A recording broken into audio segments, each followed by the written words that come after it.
If you walk into almost any major art museum in the world, or honestly, if you just look at the tote bags in the gift shop, you are eventually going to find yourself looking at Claude Monet's water lilies. Oh, absolutely. They are completely ubiquitous. Right. And welcome to the art class, by the way. But yeah, we are so familiar with these paintings. I mean, they represent the absolute pinnacle of the Impressionist movement. They do. They are this incredible celebration of light, of the natural world, and of just incredibly delicate, nuanced color. Yeah, exactly. They are the visual definition of serenity. When you think of Monet, you immediately think of those soft greens, the gentle, dappled reflections of the sky on the water. The meticulous capturing of a fleeting moment. Precisely. Which is what makes the central premise of today's deep dive into the historical sources such a profound paradox. It really is. Yeah. Because the vast majority of those specific paintings, the monumental works that completely defined his legacy, they were created by a man who was legally blind. The master of light was, for all intents and purposes, painting in the dark. It's staggering to think about. It forces us to completely reevaluate everything we thought we knew about his process. So that is our mission today. We're going to look at the historical record, the medical documents, and of course the art itself. Right, to explore what actually happens when a master of visual perception slowly loses the one faculty they rely on above all else.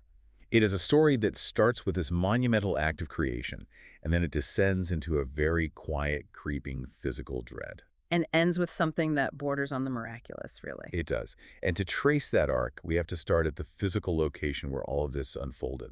Give a name of France. 1883. Right. Monet was 43 years old when he moved to the property. And he did not treat it as just a passive landscape to sit back and observe. Far from it. I think we tend to romanticize Impressionists as these guys just wandering through the countryside with an easel, waiting for the light to hit just right. Right, the spontaneous genius in nature? Exactly. But Monet exerted total, uncompromising control over Giverny.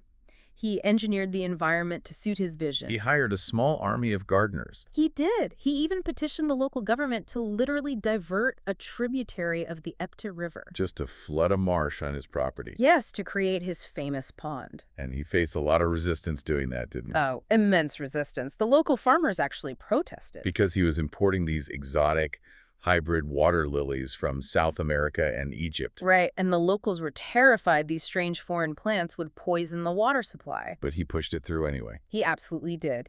He built the Japanese-inspired wooden bridge. He curated the exact colors of the lilies. The pinks, the yellows, the crisp whites. He was essentially constructing a three-dimensional masterpiece out of mud, water, and botany long before he ever touched a canvas. Which is wild. And in his own letters, Monet stated that the physical garden itself was his finest masterpiece. Because it was a closed, perfectly curated ecosystem, he could completely control the reflections, the shadows, the entire composition.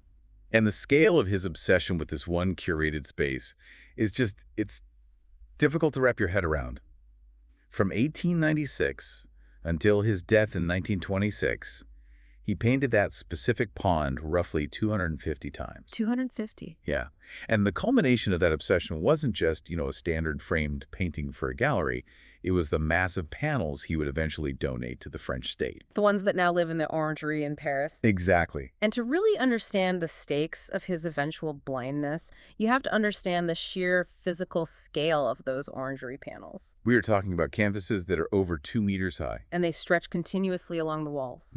They were specifically designed to be hung in 2 custom-built oval rooms. The architecture of those rooms is so vital to the experience. It is. The oval shape eliminates corners, which effectively eliminates any sense of a horizon line. So as the viewer, you walk in, and you are completely enveloped in this endless whole, a world of water and sky without limits. But just as he was conceiving this monumental, immersive project, his own perception of the world began to fracture. And the timeline of this physical decline is it is a slow, agonizing descent. He first noticed the signs in his early 60s. The sharp, vibrant colors of his garden were losing their edge. But like many people whose entire livelihood depends on their physical capabilities, he just ignored it. He worked through it. He hoped the fading light was temporary. But by 1912, he could no longer ignore it. A Parisian ophthalmologist gave him the official diagnosis. Cataracts in both eyes. Yes, and to truly grasp what this meant for a painter of light, we need to elevate our understanding of what a cataract physically does. Because it's not just a blur, right? No, it is not just things getting fuzzy. To be medically precise, a cataract is the denaturing of proteins within the eye's crystalline lens. As those proteins clump together over time, they physically scatter the incoming light. But more devastatingly for an artist, they selectively absorb shorter wavelengths. Meaning the blues, the indigos, the violets. Precisely. Those cool tones are effectively trapped by the clouded lens. Wow. The lens begins to act like a dense, opaque, yellow-brown filter over the entire world. The cool colors vanish, and warm, muddy tones completely dominate the field of vision. For a man whose entire identity was predicated on capturing the nuanced interplay of atmosphere and color, the psychological toll of that is just unimaginable. It was devastating. There's a quote he wrote to a friend during this time, and it's heartbreaking. He said, "Reds have started to look muddy. My paintings are getting darker and darker." The clinical measurements of his vision loss from the medical archives map out the severity of this crisis. Between 1912 and 1918, his visual acuity dropped to 20/100. And then by 1922, at the age of 82, it plummeted to 20/200. Right. Let's contextualize those numbers for a second. What does 20/200 actually look like for a working artist? Well, to put it into perspective, what a person with normal, healthy vision can perceive clearly from 200 feet away, Monet had to stand just 20 feet away to see with the same clarity. So he was legally blind. Officially legally blind. Yes. Standing in front of massive canvases, trying to paint a sprawling landscape while trapped in a muddy, myopic fog. Which leads to a detail in the historical sources that is genuinely difficult to process. The paint tubes. Yes. He admitted that because his eyes could no longer perceive the actual colors on his palette, he was painting by relying, and this is his quote, on the labels, on the tubes of paint, and on the force of habit. That is a staggering admission from the founder of Impressionism. He was no longer seeing color, he was reading it. Hold on, I have to stop you there. Because how does that actually work in practice? Mixing paint isn't a paint-by-numbers exercise. No, it is highly tactile and visual. Right, so how do you create an exact, delicate shade of pond water green just by reading cobalt blue and cadmium yellow on a tube? It speaks to the sheer physical discipline of 19th century academic training. Painters of Monet's era organized their palettes in a very strict traditional order. Okay. The colors were laid out in the exact same spatial arrangement every single time. So Monet was relying entirely on spatial memory. His hand knew exactly how far to move to the left to pick up the blue. And exactly how much to blend it with the yellow.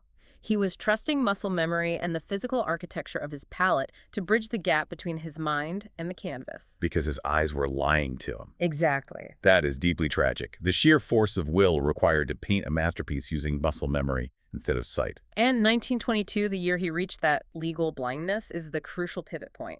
Because that was the exact year he was scheduled to finally deliver the massive Water Lilies panels to the French state. So we have to look at the art he was actually producing during this darkest period.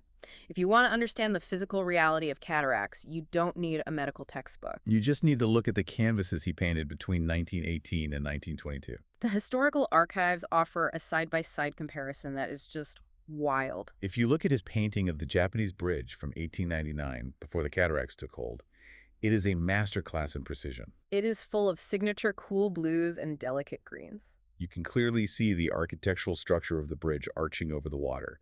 It feels crisp and serene. Then you place that next to a painting of that exact same Japanese bridge from the exact same vantage point, painted in 1922. The 1922 version is unrecognizable. It really is. It is a violent swirl of thick, frantic oranges, dark reds, and muddy yellows. The brushstrokes are coarse and chaotic. The structure of the bridge is completely dissolved into the background.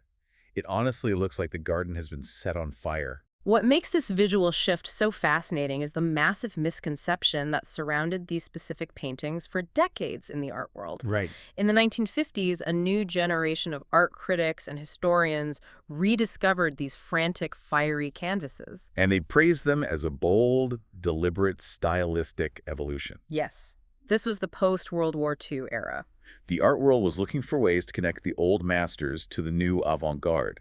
They wanted to draw a straight line from Claude Monet to modern abstract painters like Jackson Pollock or Mark Rothko. Precisely. They looked at the dissolution of form in the 1922 Japanese Bridge and declared that Monet was a pioneer of abstract expressionism before the movement even existed. They argued he was making a radical, philosophical choice to abandon reality and paint pure emotion. They projected mid-century modern art theories directly onto his work. But they were projecting theory onto a medical condition. They were. The tragic reality is that he wasn't innovating at all. He wasn't making a conscious avant-garde choice to paint a fiery abstract world. No, he was a strict realist, trapped inside a failing body.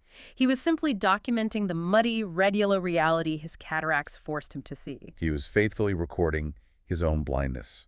And the definitive proof of that came after he finally underwent surgery. When his vision was eventually restored and he could actually see the canvases he had painted during those years, he was horrified. He was. He took a knife and set fire to many of his own paintings from that period. He tried to destroy them because, to him, they were absolute failures of perception. Yet a few of them survived his purge. And the profound irony of art history is that those surviving 1922 canvases are now revered as priceless 20th century masterpieces. We consider them brilliant because of his failing sight, not despite it. The illness created the aesthetic. It perfectly illustrates how an artwork can completely transcend the artist's original intent. But we have to explore that surgery because the story of how Monet finally regained his sight is a fascinating chapter of medical history. It is. It raises an obvious question, though. If his vision had been deteriorating for a decade, and he was a wealthy, famous man, why did he wait until he was completely blind in 1922 to get medical help? It came down to a very specific, paralyzing terror. Monet had watched his close friend, the brilliant fellow artist Mary Cassatt, undergo cataract surgery years earlier. Oh, wow. She had 2 operations, and both of them failed. She was left effectively blind for the rest of her life. So for Monet, surgery was not a hopeful cure. Not at all. He viewed it as a near guarantee that a surgeon's knife would extinguish whatever tiny fraction of light he had left. If your eyes are the sole instrument of your genius, risking them on an operating table in the 1920s is an agonizing proposition. But he finally reached the limits of his endurance. In early 1923, he agreed to undergo 3 separate operations on his right eye. And the mechanics of 1920s ophthalmology are where this story takes a turn into the surreal. The procedure at the time was an extracapsular cataract extraction. Meaning the surgeon could physically remove the clouded, denatured lens from his eye, clearing the blockage. Correct. However, the technology for synthetic intraocular lenses, the artificial lenses they implant today, simply did not exist. He was left with a condition called aphakia.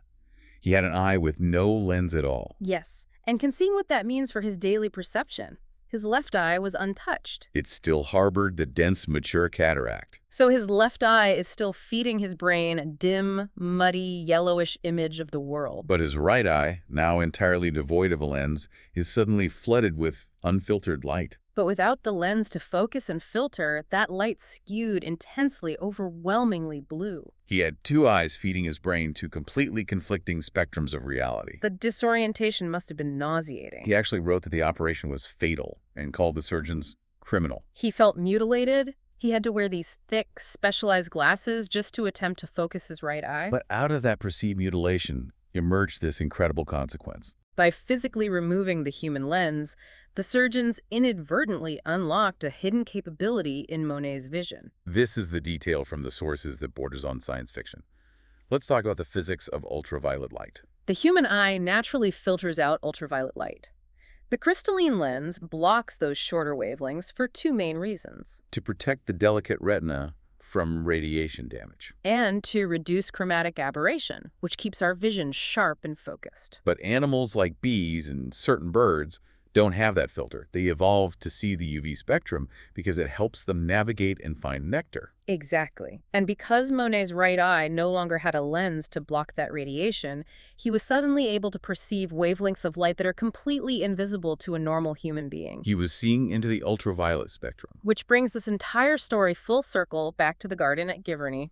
Water lilies, specifically, have evolved to reflect a high amount of ultraviolet light to attract those very pollinators. Modern researchers and art conservators have deeply analyzed the paintings Monet produced in the years immediately following his surgery. And they discovered that he began heavily incorporating vivid violet and deep blue overtones into the water and the flowers. Overtones that regular human eyes simply cannot perceive when looking at a pond. It is a quiet, profound miracle. It really is. He endured a decade of creeping darkness.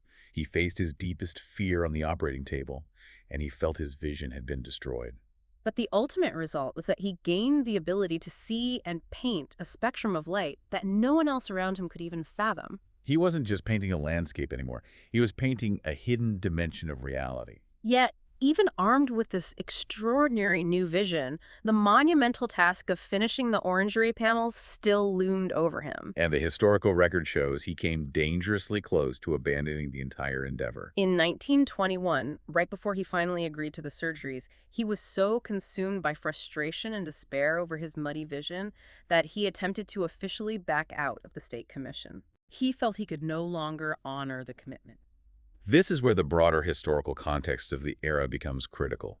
The commission wasn't just a standard government art purchase. It was championed by Georges de Clemenceau, the former Prime Minister of France. And one of Monet's oldest friends. And Clemenceau absolutely refused to let him quit. Clemenceau was known as the Tiger of France for a reason. He wasn't going to let Monet walk away from his legacy. But Clemenceau's insistence wasn't just about preserving Monet's reputation. The context of post-World War I France is essential here. The country was reeling from the unimaginable trauma of the trenches. Millions of young men were dead. The landscape of northern France was utterly destroyed. Clemenceau had originally conceived this project with Monet right after the armistice. He didn't want another grim stone monument of a soldier holding a rifle. He wanted Monet's water garden to serve as a sanctuary. It was intended to be a monument to peace, a symbol of delicate beauty that had somehow survived the catastrophe of the Great War. France needed a place to heal, and Clemenceau knew Monet was the only one who could build it. That pressure, combined with the loyalty to his friend, forced Monet to push through.